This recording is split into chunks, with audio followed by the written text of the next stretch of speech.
Hello everyone, welcome to our channel Techavro. Hope you all are doing great. So today I'm here to show you how you can create auto clicker on iPhone. So go to settings and from here go to accessibility and then tap touch, then tap assistive touch and turn it on. Then go to your home screen, tap assistive ball, tap custom and then tap the plus button to create a new gesture, as a auto clicker.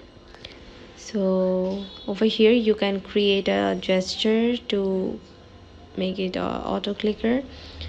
So I'm going to type Z and I'm going to name it as auto clicker. Okay, and then save it and then go back to your home screen and tap assistive ball, tap custom, tap auto clicker.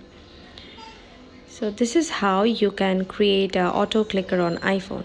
If you wanna turn it off, you just go to settings, go to accessibility, go to touch and tap your assistive touch button and then you can turn it off. So thanks for watching. Hope this video helps you. Don't forget to subscribe to our channel and don't forget to hit the bell icon button. Bye bye.